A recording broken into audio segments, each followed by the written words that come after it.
The prerequisite to confidence is courage, the Mm-hmm. willingness to do something where you're uncertain of the outcome. Welcome to the Midlife Reinvention Podcast, a podcast helping women in career and life transitions achieve clarity on their next steps so they can transform uncertainty into an energizing next chapter. I'm your host, Kavita Ahuja, and the founder of It's My Time Now Coaching. If you're wondering what's next in your career or life, you are in the right place. Through solo and guest episodes, you'll gain practical tips, tools, and inspiration to help you uncover blocks, gain confidence, and be, do, and have what you want. I rediscovered myself after the age of 50, and I know you can too. It's my time now to help you do just that. I'm so excited you're here. Let's dive in.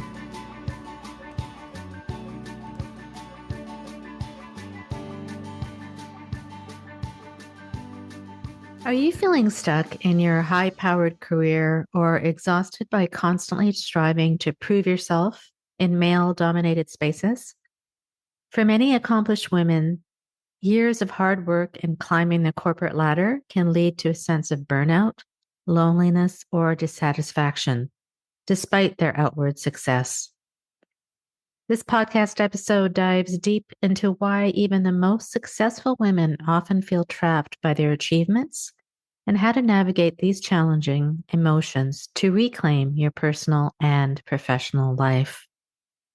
In this episode, you'll discover how slowing down can actually boost your performance and decision-making abilities, strategies to confidently showcase your strengths without feeling like you're bragging, and ways to align your professional ambitions with a richer, more balanced personal life. Tune in now to my conversation with Dr. Alessandra Wall, a leading expert in women's leadership, and start taking steps towards a more fulfilling and impactful career today. Welcome to the Midlife Reinvention Podcast, a podcast for women in transition in their careers and life. I interview incredible women for this podcast who share their stories of reinvention and who will give you their insights and expertise on how to overcome the obstacles in your way to reach your vision for yourself in your next stage of life. I'm very honored and excited to have on the show today Dr. Alessandra Wall, executive coach, speaker, author, psychologist, and founder. Dr. Wall has been coaching top leaders to success for over 20 years. As a women leadership expert, she specializes in supporting senior executives in high-impact, male-dominated industries to lead powerfully and impactfully without compromising their values, career fulfillment, or quality of life. Her work has transformed the lives of hundreds of executive women in the US and Europe and changed workplaces for the better at scores of companies ranging from nimble startups to Fortune 100s. So I am really thrilled to have you on the show today. Can I call you Alessandra? Please do. Please. Okay. Yes. How are you? I am well. You and I just started off talking about I am well until I Yes. looked at my calendar and then a little bit overwhelmed, but most of all doing great and really happy to Wonderful. have this pause in my Yes. day to have a Yes. conversation with you. It's a nice time to reflect, I think, on why we're doing what we do and how we can support people. So I really appreciate your time. So, Alessandra, I just wanted to start out by I always like to understand my guests' stories, how they got to be where they are and what kind of inspired them to do what they're doing. And so you were formerly a practicing psychologist and an executive coach. And now I'd like to read your mission because I just love it. It says to build a world where at the highest levels of leadership and success are so common that the women are no longer noteworthy. Yes. Yes. I love is my that. I mission. love that. Yeah. So please tell us, why was this mission so important to you, and how did your own life lead you to this calling, I would say? I started my career, as you said, as a clinical psychologist. This is very relevant to the work you do and Yes. to the theme of the podcast. because I thought that I would love that career. I mean, like most people, I made decisions about what I'd be when I grew up very, very young. I don't know about you, but my very first career choice was opera singer. Really? That Wow. by the time Nice. I was 6, I think I got rid of that. Then there was the ubiquitous veterinarian, and then I passed out while watching a cat being spayed, which was my vet's really gift to me to allow me to watch the operation. That was out of the question.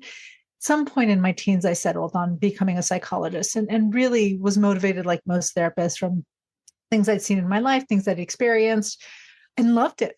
I Hmm. really loved being a therapist for a very, very long time. Not just liked it, wasn't just, I truly, truly loved it.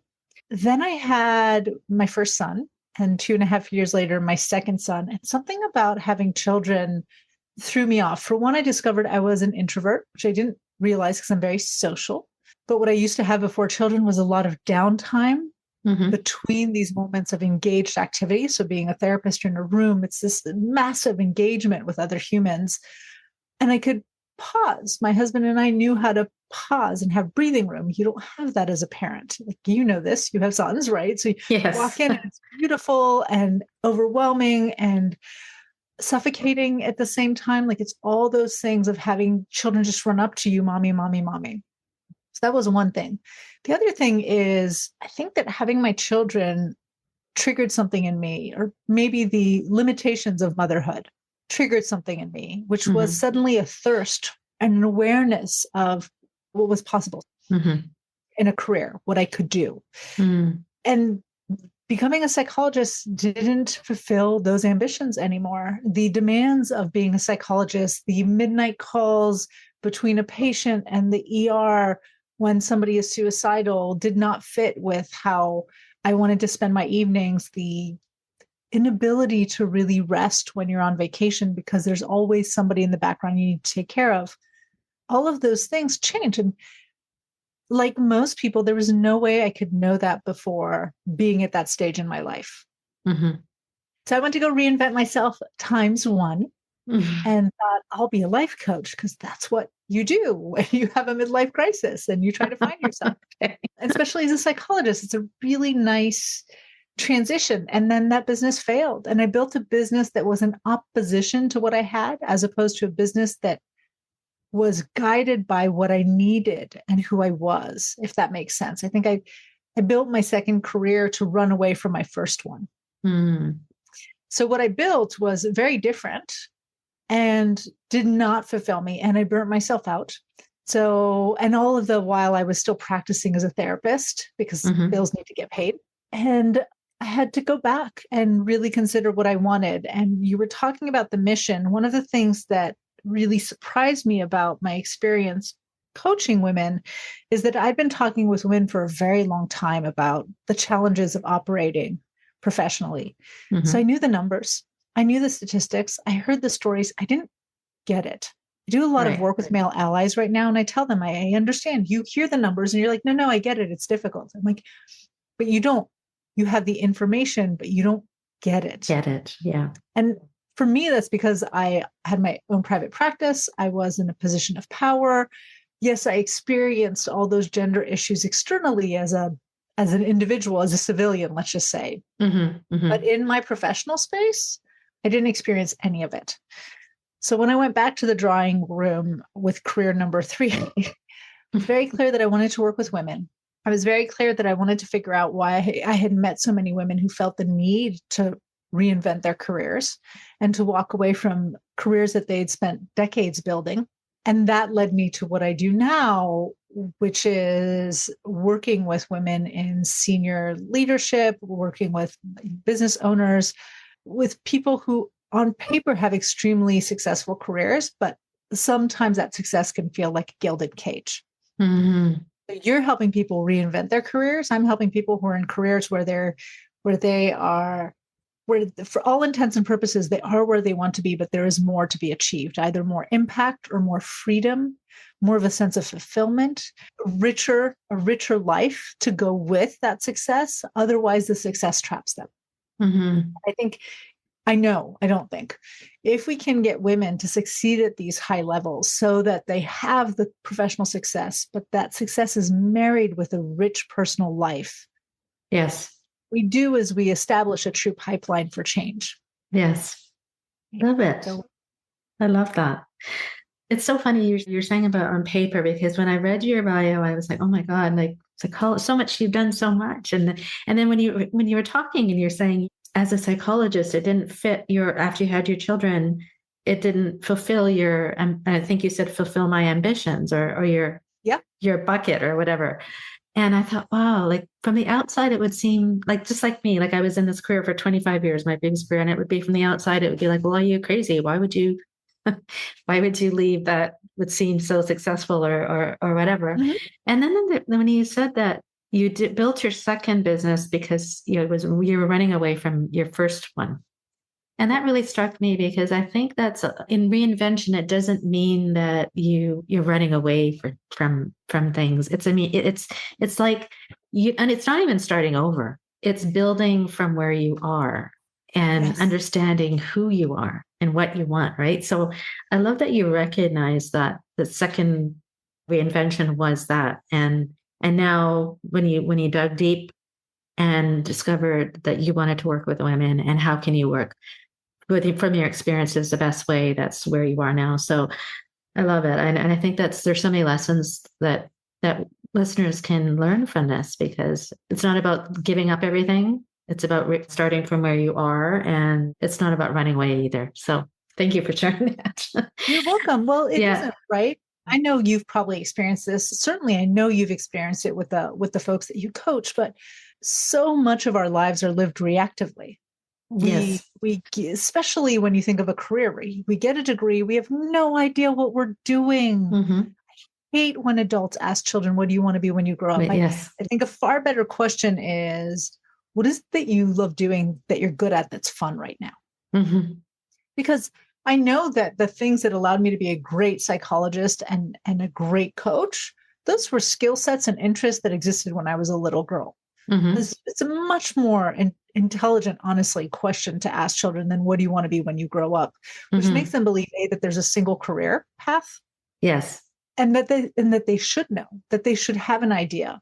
Yes. So we get these degrees or we get training for a job and we take the job opportunity and then we think we're making choices because we're given an opportunity to stay at our job or leave to another company or take a promotion or not take a promotion, but really we're just reacting to what's in front of us. Yes. Yes. Yes. So that opportunity, when I burnt myself out after trying to create career number two, I mean, I was sitting there thinking what I knew for a fact is I did not want to remain a psychologist for the rest of my life. I had a thriving practice. I knew how I wanted to scale it up in the past. I had no interest in doing that. I had no interest in leveraging the skill set as a therapist in another setting, in a hospital or a prison or in somebody else's practice. Mm-hmm. And I started really thinking about what I love doing, that I excelled at, and who I Mm-hmm. wanted to do it for, and what I wanted my mission to be. And that pause allowed me to move out of that reactionary, oh my goodness, I can't do this anymore, Yes. Yes. place into, I know I can't do this. Let me think of it. I even went to friends who were in the corporate world and said, if I need to, can you tell me how to translate my skill set into the corporate space? As by then I was probably 38. Mm.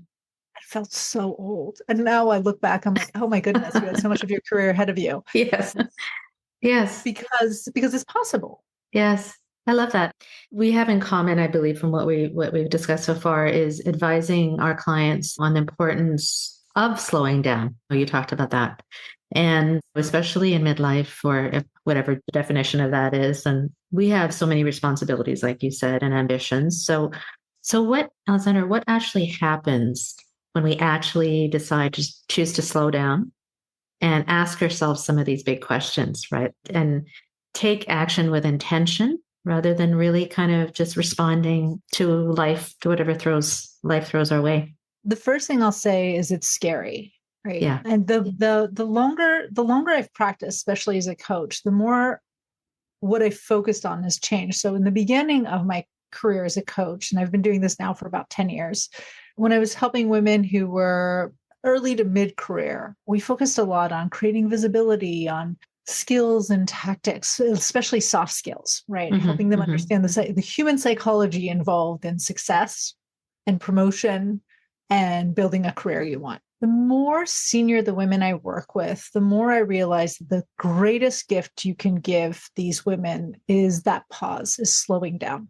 Because we're all operating, and this is true for anybody, male, female, whether you're listening to this, wherever you are on the gender spectrum, wherever you are in your career, the truth is, if you give yourself the gift of slowing down, of pausing, it's huge. As a psychologist, my area of specialty was anxiety.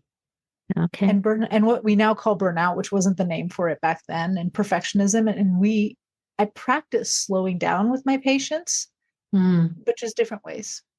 So the first thing to realize is we live in a world where we are bombarded by information. We're bombarded by cues to move, to act, to buy now, the sale's closing, this is happening. Like if you don't, so actively slowing down and choosing not to respond reactively to those cues is going to be very stressful, scary even.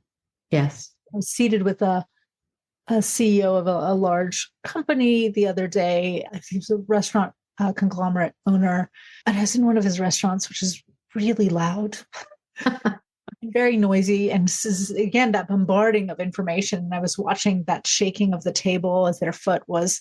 And I looked at them, I'm like, do you need 5 minutes to just regroup before we have this conversation? And they were explaining to me, they were justifying why staying anxious was useful to being a leader, useful to their business. And in the back of my mind, I go, that's a fallacy. Yes. Actually, if I could get you to slow down, you would operate better. You would make better decisions. You would be more effective. You could react more rapidly to things. But that's counterintuitive. So it's very anxiety provoking.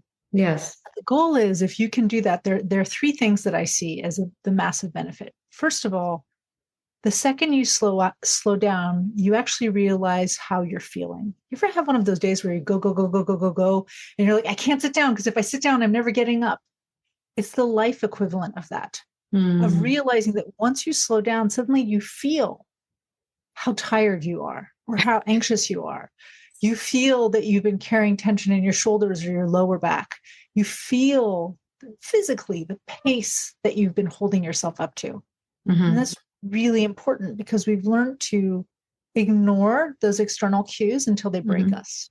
And by the way, your body will not let you ignore that. So you ignore your body's more subtle cues. Eventually, you are going to have a panic attack or burnout or IBS or chronic or fibromyalgia or some kind of chronic pain response, chronic insomnia. Your body, if you just don't listen, will make sure you can't ignore. Yes. The other thing that happens when we slow down is we allow our brains to go out of fight or flight mode, which is kind of the mode we get into to respond to all the things coming at us. And as you do that, as your body and your mind relax, suddenly your ability to think more strategically, this is biological, like literally neurological, improves. Your frontal cortex basically gets re-engaged. Right. So you go from kind of limbic, just reacting, to being able to think more strategically. If you're unhappy with your career, if you're leading a large team, if you have some big challenge or crisis you need to deal with, the best way to figure out what solutions are available to you is not to take action immediately. It's actually just slow down and relax. So that's the second advantage. It's so counterintuitive, right? People would be it's just listening to it. Yes. They're like, danger, bat. And I'm like, unless a ball is coming at your face or a bear is running after you, or you're about to get mugged or hit by a car, that level of reactivity actually is not aligned with the kinds of stressors and dangers we face as individuals and as leaders in our day-to-day basis. And the third thing that the pause allows us to do, so one is realizing where we are, how we're feeling, what we're doing. Two is slowing down, moving out of a nervous system reactivity, which will then allow us to become better thinkers. And the third one is to ask ourselves those questions we never take the time to ask because they feel big and they feel scary. I was running a group this summer in preparation for a new group program that we just launched this fall. Mm-hmm. And I asked all the women and to really take the time to answer this question deeply, what would it look like to fail abysmally and fully and completely at the goals that they'd set out for our group coaching program? And I created the time for them to answer that question in group. Mm-hmm. And because it's for the whole US, I mean, actually, we do have an international business, so we're on Zoom. Yes. That question was very triggering. We Yes. had people turning off their cameras. Really? Because they were getting really emotional thinking about Yes. what it would look like and thinking through. But we don't do that because thinking Mm-hmm. about what abject failure would look like is so scary. We will avoid thinking about that. But there's so much value in considering that to then confront the fears we have about failure and allow Mm-hmm. us to act despite those fears being like a natural part of operating as a human and especially as an ambitious human. Mm-hmm. So really creating that space to ask those. When I moved my practice away from giving a lot of strategic tips to, yes, having the strategy, yes, absolutely having the tools and having the system in the background, but saying, let's use this time Yes. to understand you better. Yes. Yes. Yes. Exponential transformation. Yeah. Yeah. I love those three things. Realize how you're feeling, get out of the fight or flight mode and ask ourselves those questions that feel scary, because those questions and I mean that's what I do daily is ask those questions, which seem, honestly, they seem like simple questions, but the simpler the questions are, the more almost complicated they are. Like, so what do you love about what you're doing right now? Like, why do you like, you may hate your job, but is there certain parts of your jobs that you really love, certain aspects of your job, and why? Or what are you really good at? And are you utilizing those strengths, those things in what you're doing right now? And how could you possibly utilize them better? Or what did you do as a child that time would just go by? Can you bring that feeling into today? So all these questions that are so triggering, and they are very triggering, and it can be for anybody, for high level executives, for women who are trying to figure out, like, I just want to leave my job I've been in for 30 years, or I want to retire, I don't know what to do. But it's a pause. It really is the pause to ask yourself, give yourself the opportunity to ask those questions. I was going to say, if you're listening to this podcast and you heard those three questions Kavita just asked, right, those are really important questions. And I am smiling because when I started version 2 of coaching, version 3 of my career, we did start with I did a lot more of what you do, right? Yeah. And I still do. I mean, women reinvent their careers, but that's where we started. I talked about articulating your value. And part of that was understanding what you brought to the table. And it was always crouched in those terms of what is it that you love doing, that you excel at? What impact do you want to make with those skills? So I would think of having conversations and building rapport. It's something I love doing and I excel at. But I didn't want to use that as a psychologist anymore. That's where the impact question goes. Like, yeah, well, how do you want to use that skill set? Right. Not how do people use that skill set or want you to use it. And so these questions, I don't know. Actually, I do know. I'm 100% sure you have run into your fair share of women who go, I don't know what I love. The word love is very triggering. Yes. I don't love what I do, right? So then you need somebody with you to go, okay, well, let's think about this differently. But we're still getting to the same question and the same kinds of answers. So if you're listening to this podcast right now, rewind and get those three questions Kavita just asked and take the time to answer them. And if they feel really hard to answer, then get Kavita's information. Right? If you can afford a good coach, I always say, people ask me, like, what's one of the best things you did for your career? The best thing I did for my career is when I came back to version 2.0 of coaching, to Noteworthy, I bit the bullet and hired a coach. I didn't have the money to hire a coach. I just want to make this clear. I started off, remember, I was operating as a psychologist. I just spent 4.5 years trying to build what was a failing business. I didn't give the number. I love giving the number. Highest grossing year was $20,000. Grossing, which probably means that year was a loss, which probably means I moved a lot of money out of my therapy practice, away from my family, into a failing business for 4.5 years. Yes. But I came out of that knowing it doesn't matter that you have a PhD. It doesn't matter that it's the same skill set that needs to be applied. It doesn't matter that I'm good at what I do. I really needed somebody on my side Yes. to help me. And my first coach was incredible. His name is Andrew Priestley. He still works. He helped me do the things that were scary, like reach out to people and do cold outreach or warm outreach, or understand how to articulate my value better so I could talk Yes. about my business. And I hired multiple coaches since then, right? Some I've worked with several years. Andrew, I worked with for a couple years. Then right now, and I feel terrible, Leah Niederthal was my second business coach. She was great. She helped me understand how to create proposals and do things. Jessica Yarbrough was the next big coach I hired to help me scale up. And I worked with her. I'm on my third year. I've worked with Rachel Litvin. Hiring a coach to help me get through the things that scare me.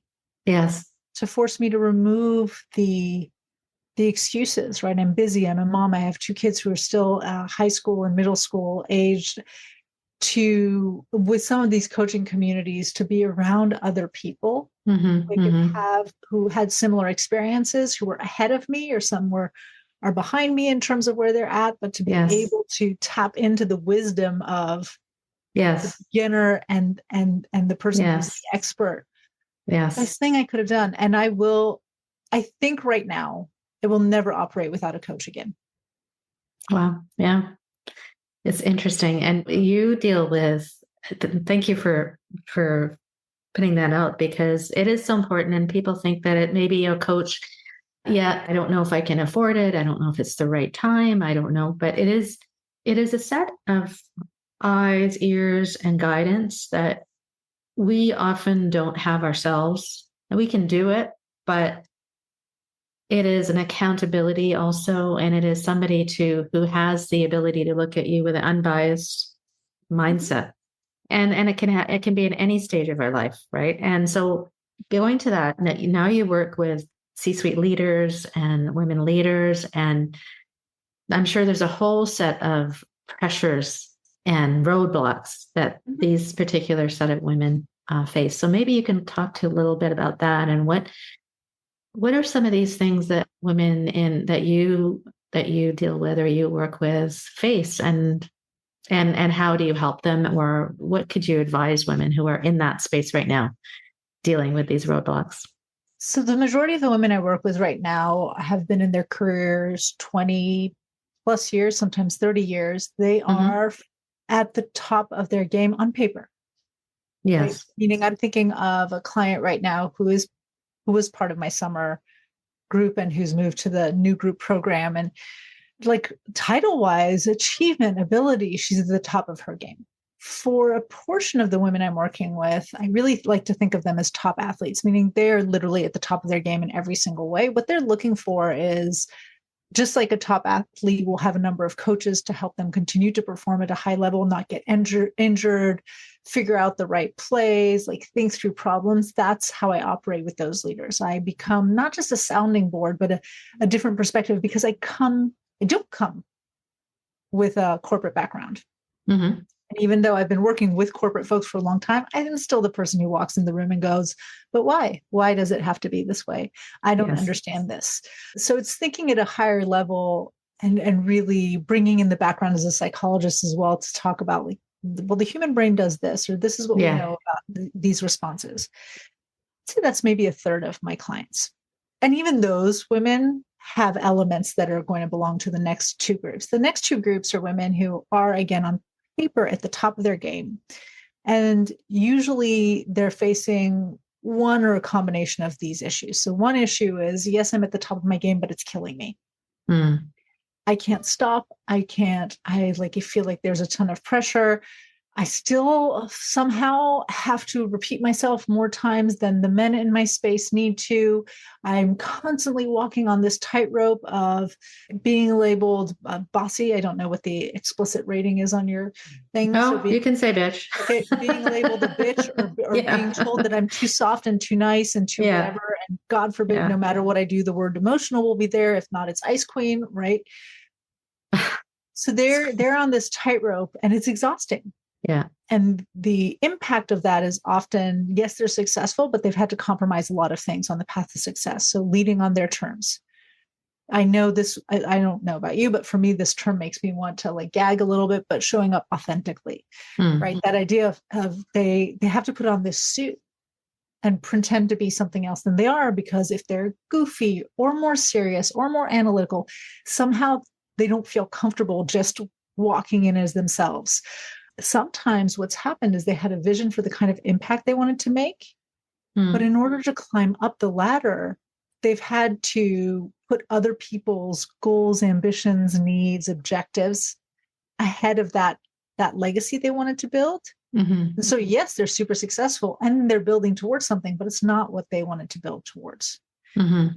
And then, of course, there's the whole category of us. I know I step in and out of this bucket myself, who, in order to have this career that's really successful and one that feeds your ambitions, your sense of purpose, there is this sense of either dropping balls in your personal life or Right. feeling like you're always on the hook. So a lot of guilt, a lot of feeling like you're never doing it right. Somebody's always disappointed with how you're doing things.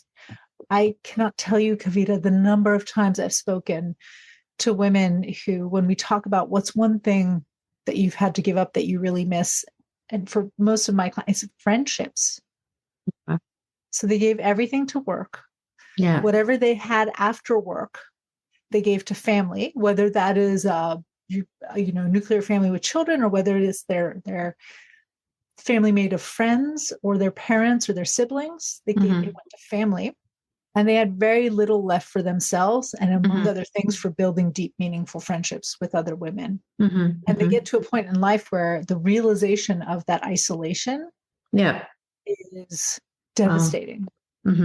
So with those women, the goal is to help them, again, slow down and really evaluate what they've achieved so they can own that, what they've loved about what they can do, what hasn't worked for them, what they want the next chapter to look like, even if that chapter is in the same book as they are in right now, and to slowly take back that space for themselves. And it is really about putting me first. Yeah. Because I know, at least in the women I choose to work with, that putting me first will make them better for others, not less available to others. Yes. So interesting. Because my coaching program is called It's My Time Now. Yeah, love it. And it's me first. And then a lot of people think, well, that's really being selfish. It's like, well, no, because like you just said, we have given up so much of our time for others, and we have to make ourselves first, make ourselves a priority.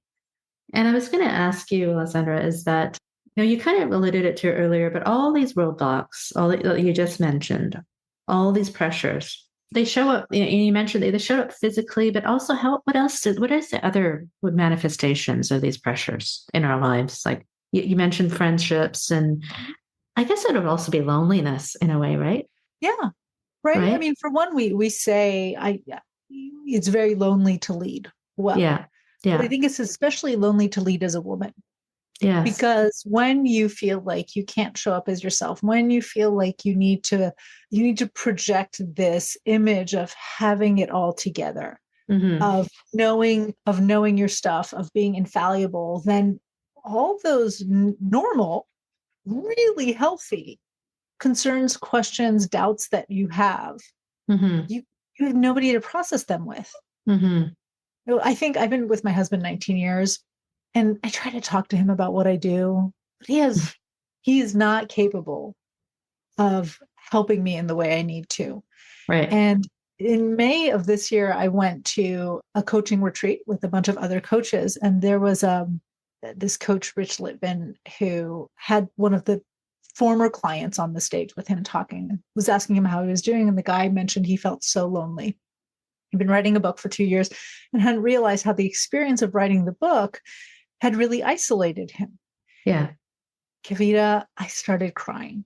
And I don't mean that I had a few tears that came out of my eyes. I mean, I started sobbing uncontrollably with 120 other professionals around me, listening to this guy because it hit home.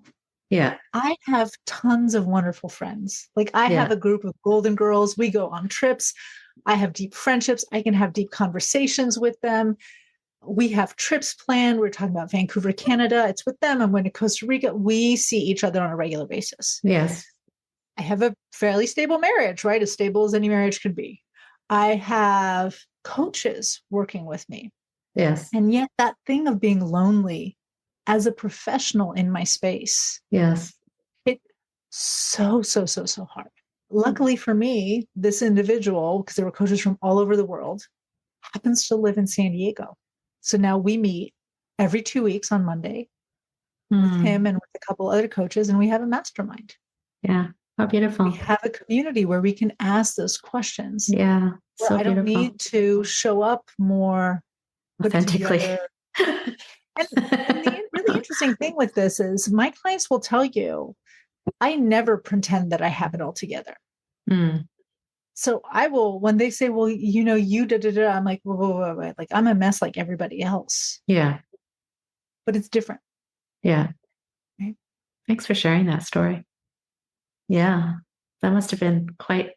It was the kind of vulnerability. I don't even know the word. I like to think I'm vulnerable because I share easily. And that was the day I recognized the difference between feeling very comfortable being candid, which I am, and feeling comfortable being vulnerable, which apparently I'm not.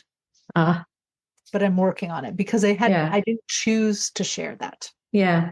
Yeah. Well, there you go. It was meant to be. And thinking about the leaders, actually, I think that's one of the things. They don't feel comfortable being candid and they don't feel comfortable being vulnerable. And so all of that has to get held inside. I mean, no wonder these women, when you ask them, what do you love doing, that why do you love doing it? And are you able, like, they can't answer the questions because there is no time to think about what I love doing. I just need to perform. Everybody's counting on me. I need to get this done. That word perform, I just want to dig into that a bit because a lot of the women that do come to me, maybe they're wanting to start a new business or maybe they're moving up the ladder or they're trying to get to the next level but they're just paralyzed by fear and they're not confident in themselves to do this next thing, right?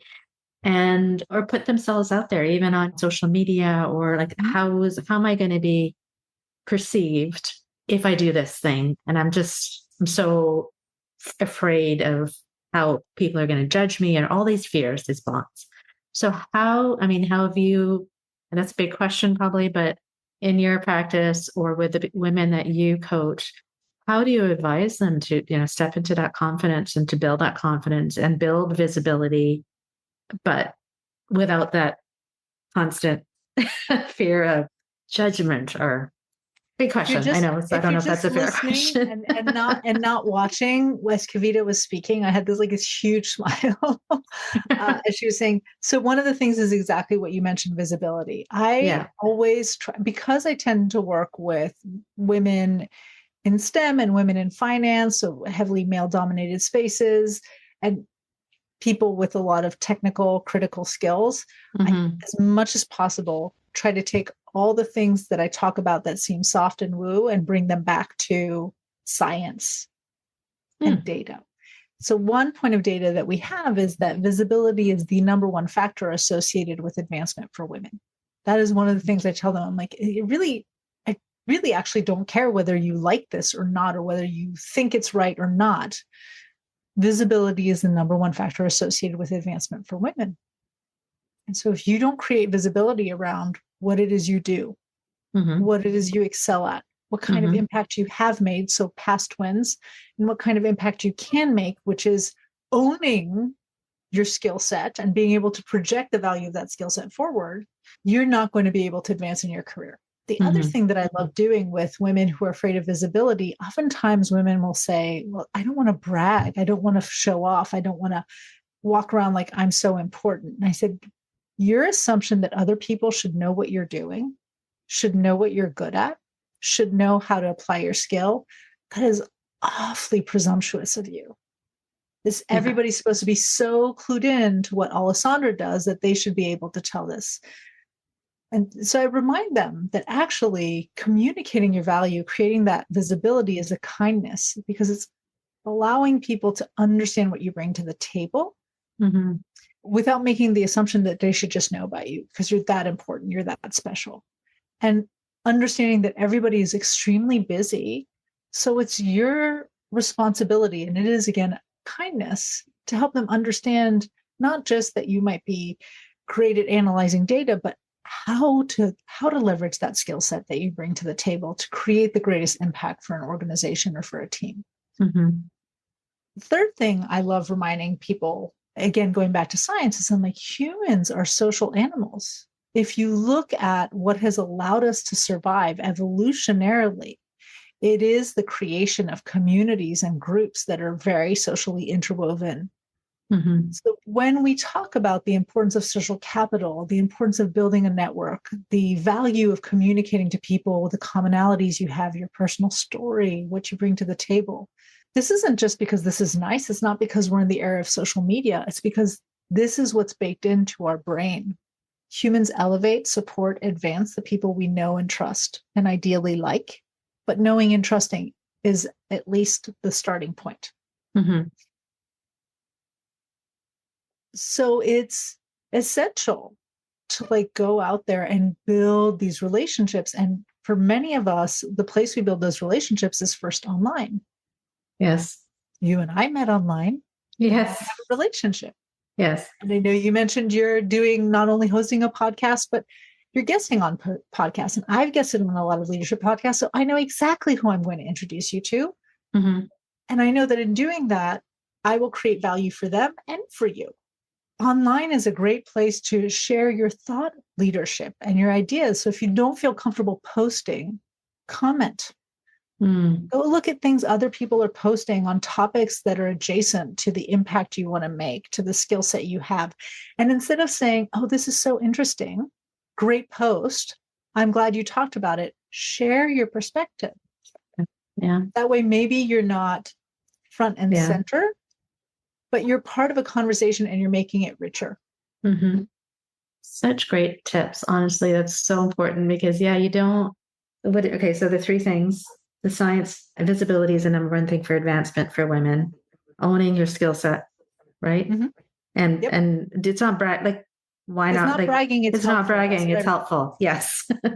And then building those relationships, and whether it's online, in person. And I just went to a conference or a networking session yesterday, actually, with about 25 women.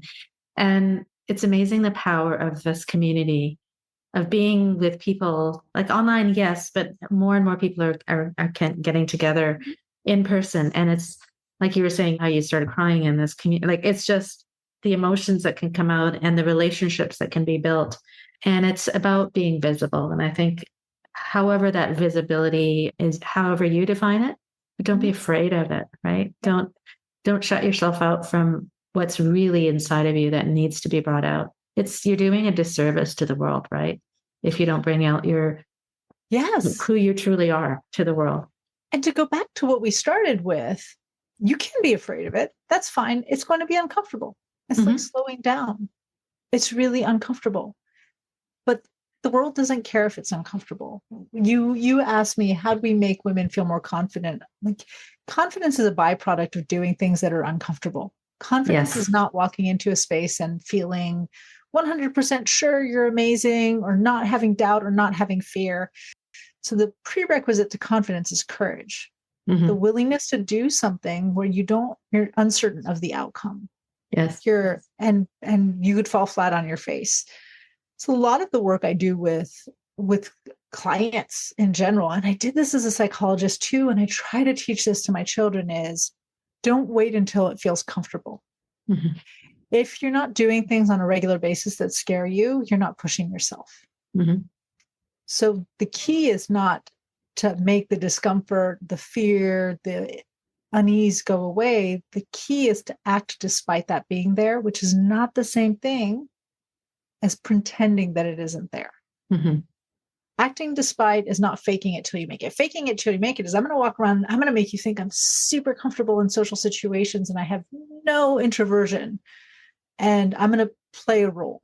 And the problem with playing a role is it's tiring and Yeah. you project cues that eventually will make people uneasy even though they won't know what it is. Mm. Acting despite is coming in. I've done this. I was at a big event the week before last. Yeah.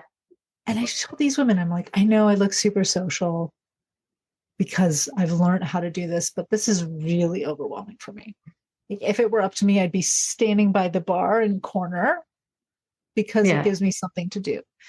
So could you introduce me to someone? Could you please introduce me? And owning the fact that I'm uncomfortable, Yeah. but acting despite fear, saying, well, I'm not going to let that discomfort keep me from going to in-person events Yes. or speaking to people or making the connections I need to make. Yes. Yeah. It's so interesting because I just recorded a podcast where I talk about that, and I said the fear, use your fear to fuel you forward. Mm-hmm. It's a fuel. And if you don't, it's actually an indication that you're onto something, that something big is going to happen, that's not pushing you back. Like if you face it, if you accept it, and I always say that's great that you're afraid. It's wonderful because that means that you're onto something so that's so wonderful. So what a great conversation. I mean, we've talked about so many things, and your insights are so valuable, not only from what you're doing, but also from your psychology background, because there's a science behind all of this. So tell us, Alessandra, what are some of the big things that you're working on now? Where can people find you? But also, what are you most passionate about as you move forward in this Sure. year? So honestly, what I'm most passionate about right now that I've mentioned, and when my clients listen to this, if you're not in this program, I still love you and I love the work we're doing, is that elite executive group coaching program I talked about. It's been a long time since I've truly ran a group program. We ran the small accelerator over the summer just to check that I was right with what I wanted to do. But to me, it's very exciting because it's taking these women who really are at this level where they have these big goals and big ambitions and they want to hold themselves accountable and they understand the value of working with me because I'll put them hot seat coaching. But we're also going to really leverage the value of the community and we're going to do this processing together. So I'm very, very excited about this and very excited about the kinds of leaders and executives we're bringing into this. And it's a rolling enrollment. Okay, good. Yes. Okay. Because it's not a course. It's not so group that coaching. is, that I'm okay. really, really excited about and thinking about how to build that. I'm also really excited thinking as we close this year to 2025, because I've spent the last 2 years working on mindset personally. Yeah. When you work with women, the last couple of years have been difficult because companies don't want to invest in women right now. A lot of women are out of work. And when women start to worry about finances, they clamp down. So women already are generally hard to convince to invest in themselves and spend money on themselves and take time for themselves. And then that was just magnified. Mm-hmm. So in order to be successful in a space where things don't come easy, it's not just about, this is what we teach our women, right? It's not just about what skills you're putting. It's not just about the hard skills. That's a lot of mindset work. Mm-hmm. It's very exciting to me to see 2025 come and see kind of the culmination of 2 years of really working on mindset work and abundance practices and things that come together and the next level of scaling up of the business. So in 2025, one of the things I'm working on with one of the coaches I met at that retreat is actually creating a luxury high-level women's leadership retreat in the fall of 2025, where we'll do some deep coaching, mindset, mindfulness work, but also give these women just an opportunity to do nothing. Yeah. Where are you going to take them? I was thinking Italy because Alessandra's an Italian name. My grandparents in Italy. I speak the language, so I can go. The place Just stop at Italy because that's my favorite place. Yeah, the place to go is Portugal. Portugal right now Yeah, because the yeah. cost difference is Yes. significant, and it Yes. hasn't.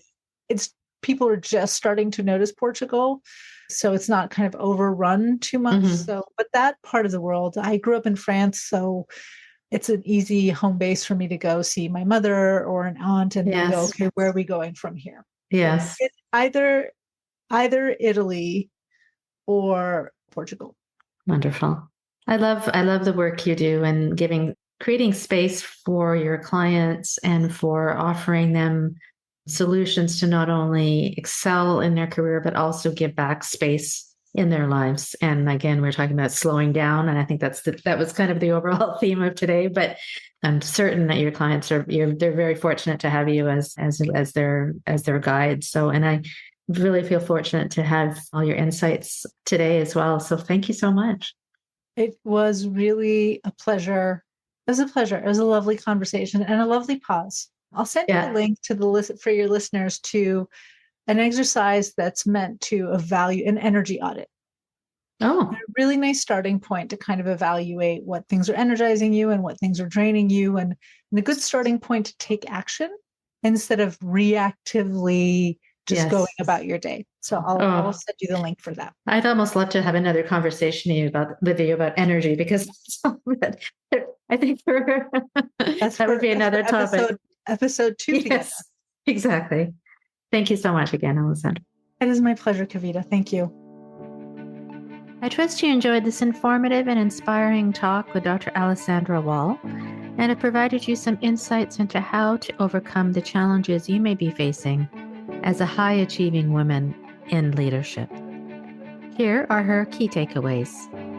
Number 1, give yourself the permission to pause and reflect. It may feel counterintuitive in a fast paced world, but pausing helps you reconnect with your emotions and body.